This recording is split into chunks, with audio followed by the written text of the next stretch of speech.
کہ جو انسان اللہ تعالیٰ کا شکر گزار بن جائے، شکر گزاری کی برکت سے اللہ تعالیٰ کو اس کی رضا حاصل ہو جاتی ہے، اللہ تعالیٰ اپنی رضا کا اعلان کر دیتے ہیں۔ یہ بہت بڑی نعمت ہے کہ اللہ تعالیٰ کی رضا اور خوشنودی حاصل ہو جائے، اور عمل ہمیں کیا کرنا ہے؟ شکر گزاری۔ ناظرین، خلاصہ یہ کہ شکر گزاری کے فوائد اور بہترین نتائج میں سے یہ ہے کہ جو شکر گزاری کرتا ہے اسے اللہ تعالیٰ کی رضا حاصل ہو جاتی ہے۔ چنانچہ اللہ تعالیٰ سورہ زمر کے اندر ارشاد فرماتے ہیں، اے لوگو ان تکفروا فإن اللہ غنی عنکم، اے لوگو یاد رکھو، وَإِن تَكْفُرُوا، اگر دنیا کے سارے لوگوں تم اللہ تعالیٰ کی ناشکری کرو تو یاد رکھو اللہ تعالیٰ کا کچھ نہیں بگڑے گا۔ وَإِن تَكْفُرُوا فَإِنَّ اللَّهَ غَنِيٌّ عَنْكُمْ، اللہ بالکل تم سے بے نیاز ہے، تمہاری شکر گزاری سے اللہ تعالیٰ کی خدائی اور اللہ تعالیٰ کی بڑائی حکومت میں کچھ فائدہ نہیں ہوتا۔ پہلے تو یہ چیز اللہ نے بیان کیا کہ تم کتنے بھی ناشکرے بن جائے، تمہاری شکر گزاری سے نہ تو اللہ تعالیٰ کی بادشاہت اور حکومت میں کچھ اضافہ ہوتا ہے، اور نہ تو ناشکری کرنے سے اللہ تعالیٰ کا کچھ نقصان ہوتا ہے۔ ہمیں ایک حدیث یاد آئی، وہ بھی بیان کرتے چلیں۔ ناظرین، جو اللہ نے ارشاد فرمایا کہ اے لوگو تم شکر گزاری کرو گے تو نہ اللہ تعالیٰ کی حکومت میں کچھ اضافہ ہوگا، اور ناشکری کرو گے تو نہ تو اللہ تعالیٰ کا کچھ نقصان ہوگا۔ اس کو اس حدیث سے اندازہ لگائیں اللہ تعالیٰ کس قدر ہم سے بے نیاز ہے دنیا والوں سے۔ حضرت ابو ذر غفاری سے امام مسلم رحمۃ اللہ علیہ نے بسند صحیح ایک حدیث نقل کی ہے، حدیث قدسی، اور حدیث بہت طویل ہے۔ اس کے اندر اللہ تعالیٰ یہ ارشاد فرماتے ہیں، یا عبادی لو ان اولکم وآخرکم وانسکم وجنکم کانوا علی اتقى قلب رجل واحد منکم۔ کتنی بڑی بات، اللہ تعالیٰ کی خدائی ہے، اللہ تعالیٰ کی ذات بے نیاز ہے، کسی کی شکر گزاری کا محتاج ہے ہی نہیں اللہ تعالیٰ۔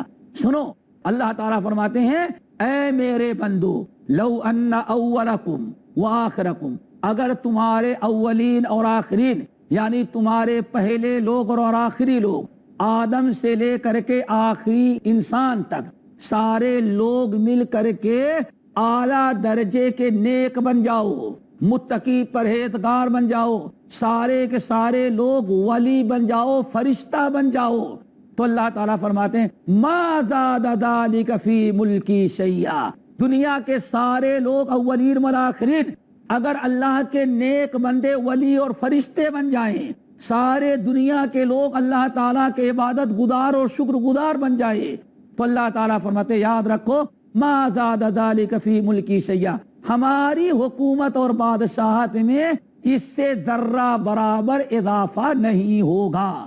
اور آگے سنو، یا عبادی لو ان اولکم وآخرکم وانسکم وجنکم کانوا علی افجر قلب رجل واحد منکم ما نقص ذلک من ملکی شیئا، اے انسانوں، اگر تمہارے اولین اور تمہارے آخرین، آدم سے لے کر کے قیامت تک آنے والے سارے انسان، سارے جنات، سارے لوگ مل کر کے دنیا کے سب سے بڑے کافر بن جائیں، فرعون اور نمرود اگر بن جائیں اور سب کے سب ناشکرے بن جائیں، تو اللہ تعالیٰ فرماتے یاد رکھو ما نقص ذلک من ملکی شیئا، اس سے ہماری بادشاہت میں ذرہ برابر کمی واقع نہیں ہوتی۔ ناظرین، اللہ تعالیٰ کی تو یہ ذات ہے، اسی لیے سورہ زمر کی آیت بتا رہا تھا، اللہ فرماتے ہیں ان تکفروا فإن اللہ غنی عنکم، اے میرے بندو، اگر تم سارے لوگ اللہ تعالیٰ کی ناشکرے بن جاؤ، اگر تم سارے لوگ ناشکری کرنے لگو تو اللہ تعالیٰ کا کوئی نقصان نہیں ہوگا۔ کیوں؟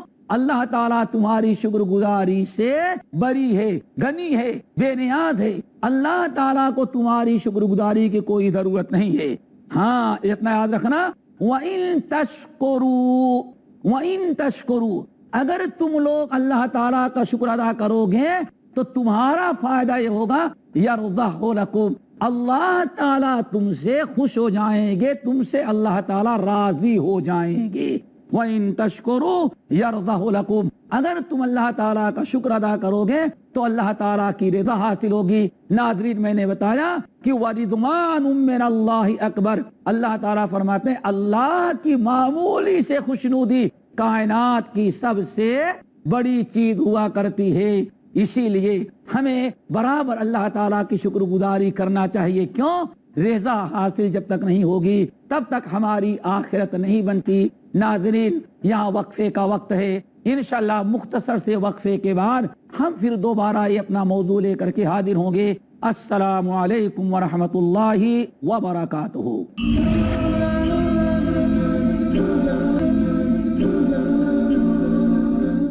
السلام علیکم ورحمۃ اللہ وبرکاتہ، نحمدہ ونصلی علی رسولہ الکریم، اما بعد۔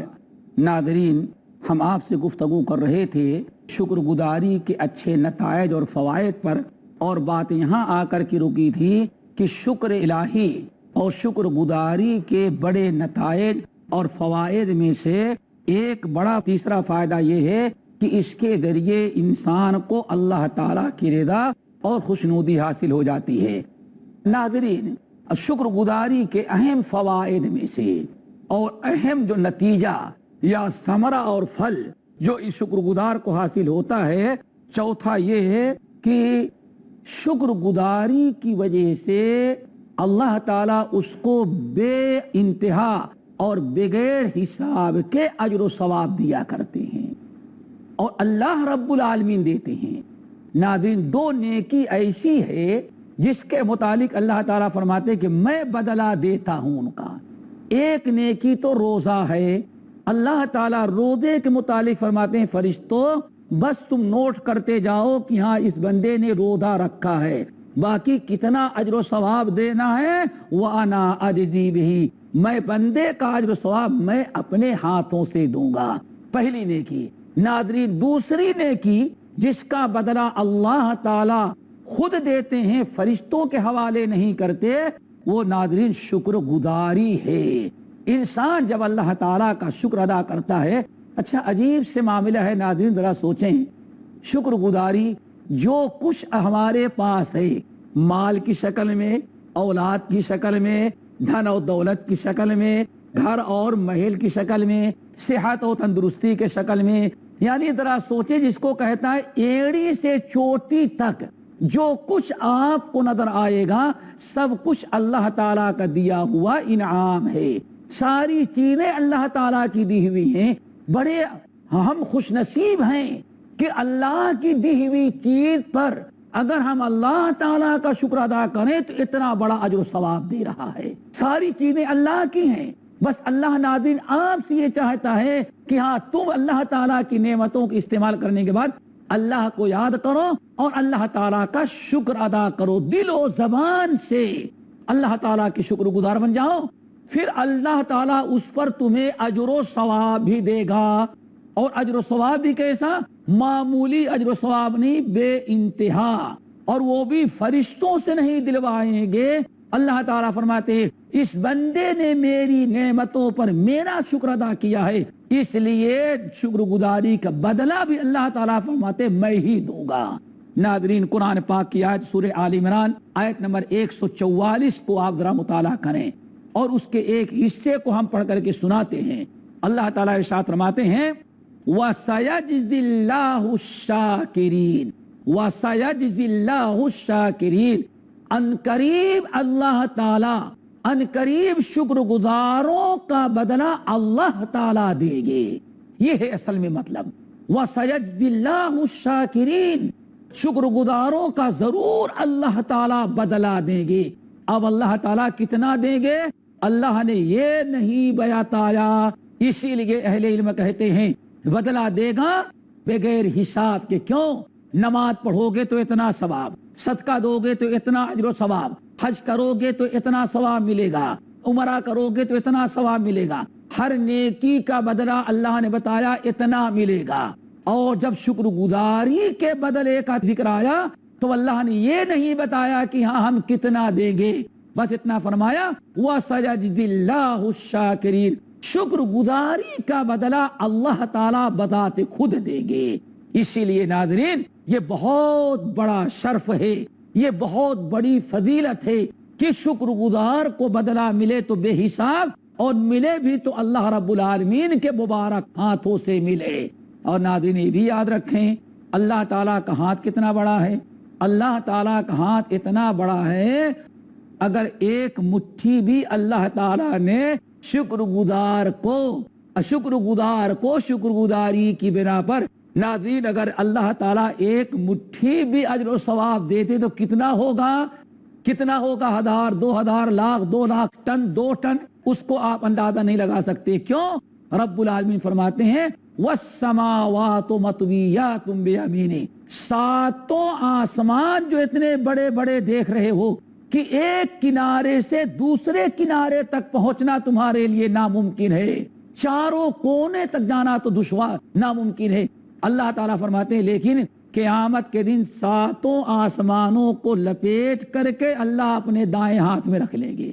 اس سے اندازہ لگائیں ناظرین اللہ تعالیٰ کا ایک ہاتھ اتنا بڑا ہوگا ماشاءاللہ کہ ساتوں آسمان اللہ تعالیٰ کی ایک مٹھی کے اندر آ جائیں۔ شکر گزارو، اب ذرا اس سے اندازہ لگاؤ اللہ اگر ایک مٹھی بھی نیکی تم کو دے دیا تمہاری شکر گزاری کی بنا پر تو کتنی نیکیاں ہوگی اندازہ لگا سکتے ہو۔ ہم نہیں شمار کر سکتے کہ کتنی نیکیاں ہوگی۔ کیوں؟ ایک مٹھی جب ساتوں آسمان اللہ تعالیٰ کی ایک مٹھی میں آ جاتے ہیں تو نیکیاں ساتوں آسمان کے برابر بھی ہوں تو کتنی نیکیاں ہو جاتی ہیں۔ یہ مقام و مرتبہ ہے شکر گزاری کا، اور شکر گزاری کا یہ اجر و ثواب ہے۔ اسی طرح سے ناظرین شکر گزاری کا ایک بہت بڑا نتیجہ، اچھا انجام، یا جو کہیں شکر گزاری کا ایک بہت بڑا فائدہ یہ ہے کہ انسان شکر گزاری کی برکت سے اللہ تعالیٰ کے عذاب سے محفوظ رہتا ہے، دنیا میں بھی اور آخرت میں۔ آپ ناظرین ذرا غور کریں آج دنیا میں کتنے شکر گزار ہیں اور کتنے ناشکرے ہیں۔ ناظرین آپ غور کریں کہ دنیا کے اندر کس قدر لوگ ناشکری کر رہے ہیں اور کتنے شکر گزار ہیں۔ آج جو دنیا کے اندر اس قدر عذاب آ رہا ہے، کہیں زلزلے آ رہے ہیں، کہیں سیلاب آ رہا ہے، کہیں طوفان آ رہا ہے، کہیں سونامی ہے تو کہیں قطرینہ ہے، طرح طرح کے عذاب دنیا میں آ رہے ہیں۔ کبھی ہم نے غور نہیں کیا کہ یہ عذاب کس بنا پر آ رہے ہیں۔ آج دنیا سے تحقیقی ٹیمیں آتی ہیں، تحقیقاتی ٹیمیں آتی ہیں، سائنسداں آتے ہیں، اور آنے کے بعد سیلاب کا یا عذاب کا کوئی نہ کوئی ایسا دنیاوی سبب بتا دیتے ہیں کہ انسان اس کو عذاب نہیں سمجھتا۔ ناظرین یہ سب اللہ تعالیٰ کا عذاب ہے، چونکہ آج دنیا میں ناشکری عام ہو گئی ہے اور اللہ تعالیٰ ناشکری کا عذاب دنیا میں لوگوں کو دیتا ہے۔ اور اگر شکر گزار بندے ہو جائیں اور دنیا میں لوگ اللہ تعالیٰ کی شکر گزاری کرنے لگیں تو اللہ تعالیٰ کا وعدہ ہے کہ اللہ تعالیٰ شکر گزاروں پر کبھی اپنا عذاب نازل نہیں کرتا۔ چنانچہ سورۃ النساء کی آیت پر ذرا غور کریں، رب العالمین فرماتے ہیں ما یفعل اللہ بعذابکم ما یفعل اللہ بعذابکم ان شکرتم وآمنتم وکان اللہ شاکرا علیما۔ اے لوگو اگر تم ایمان لانے کے بعد اللہ تعالیٰ کی شکر گزاری کرتے رہو تو اللہ تعالیٰ کو کیا پڑی ہے کہ تمہارے اوپر عذاب لائے۔ عذاب اللہ اس لیے لاتا ہے کہ تم اللہ تعالیٰ کی شکر گزاری نہیں کرتے۔ ناظرین بات بالکل واضح ہے قرآن کی آیت کی روشنی میں کہ اللہ کے عذاب سے بچنے کا بہت بڑا ذریعہ ہے شکر الہی۔ شکر کا فائدہ اور شکر کا بڑا اچھا نتیجہ یہ نکلا کہ اللہ تعالیٰ کے عذاب سے لوگ محفوظ رہتے ہیں۔ ناظرین ہمیں ایک واقعہ یاد آیا، بڑا عبرتناک اور بڑی اچھی چیز، اس کو ذرا سنا دینا مناسب سمجھتا ہوں۔ واقعہ یہ ہے کہ حج کے موقع پر ایک بہت بڑے عالم دنیا میں گزرے ہوئے ہیں، یہ رجا بن حیوہ، یہ غالباً مصر کے علاقے کے رہنے والے تھے۔ رجا بن حیوہ ان کا نام ہے۔ یہ حج کرنے کے لیے آئے ہیں اور یہ ایسے محدث اور وقت کے اتنے بڑے یہ امام ہیں کہ کہا جاتا ہے جس وقت یہ دنیا میں تھے، دنیا میں 3 ہی بڑے عالم تھے، ان میں سے ایک یہ تھے رجا بن حیوہ رحمت اللہ علیہ۔ رجا بن حیوہ رحمت اللہ علیہ کہتے ہیں کہ میں حج سے فارغ ہونے کے بعد مینا میں جو دن گزارے جاتے ہیں یا میں تشریق میں مینا کے اندر موجود تھا اور وہیں وقت گزار رہا تھا۔ کہتے ہیں اچانک میں ایک وقت پہنچ گیا مسجد خیف میں۔ ناظرین، مسجد خیف کہا جاتا ہے اس مسجد کو جہاں نبی علیہ السلام نے پڑاؤ ڈالا تھا حجۃ الوداع کے موقع پر۔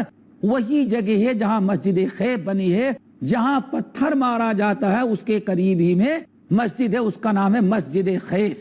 رجا بن حیوہ رحمت اللہ علیہ کہتے ہیں ہم مسجد خیف کے اندر گئے اور مسجد خیف میں نماز پڑھی تو میں نے دیکھا کہ سلام پھیرتے ہی ایک اجنبی شخص کھڑا ہوا جس کو میں نے کبھی دیکھا نہیں تھا۔ وہ کھڑے ہوتے ہی لوگوں کہا یا ایھا الناس ثلاث خصال لا يعذبكم اللہ بہن، اے لوگوں یاد رکھو 3 نیکیاں ایسی ہیں، 3 باتیں ایسی ہیں کہ 3 باتیں جب تک کسی انسان کے اندر پائی جائیں گی، جب تک وہ باتیں پائی جائیں گی تب تک اللہ تعالیٰ کی ان کو عذاب نہیں دے گا۔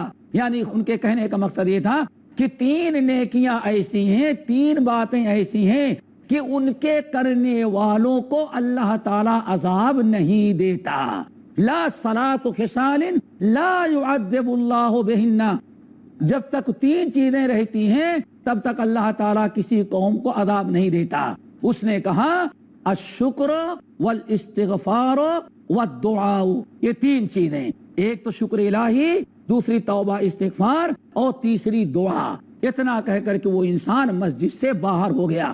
رجا بن حیوہ رحمت اللہ علیہ کہتے ہیں اس نے اتنے بڑے مجمع میں اتنے زوردار انداز میں بتایا کہ یا ایھا الناس، اے لوگو، ثلاث خصال، دنیا کے آئے ہوئے حجاج مسجد کے اندر موجود ہیں، اس میں وقت کے محدثین بھی ہیں، وقت کے مفسرین بھی ہیں، وقت کے مورخین بھی ہیں، وقت کے فقہا بھی ہیں، بادشاہ اور رعایا سب، کسی سے کوئی اس کو جھجک نہیں، بس یہ اعلان کر دیا لوگوں 3 باتیں ہیں، جب تک وہ 3 باتیں کسی قوم میں پائی جائیں گے اللہ تعالیٰ اس کو عذاب نہیں دے گا۔ اب ان تینوں چیزوں کو بیان کر کے مسجد سے نکلا اور چلا گیا۔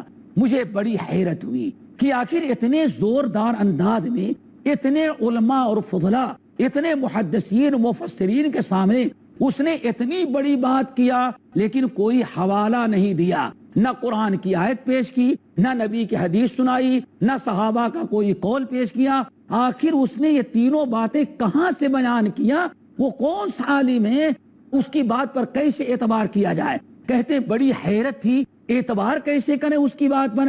لیکن بڑا تعجب ہوتا تھا کہ بے ثبوت کوئی اتنی بڑی بات اتنے بڑے مجمع میں نہیں کہہ سکتا۔ ناظرین، یہاں وقت اختتام کو پہنچ گیا اور یہ گفتگو کچھ باقی رہ گئی، انشاءاللہ ان کو لے کر کے پھر آپ کی خدمت میں حاضر ہوں گے اور وہ 3 باتیں جو ہم بتا رہے تھے ان کی تفصیل بتائیں گے۔ رخصت ہوتے ہیں، السلام علیکم ورحمۃ اللہ وبرکاتہ۔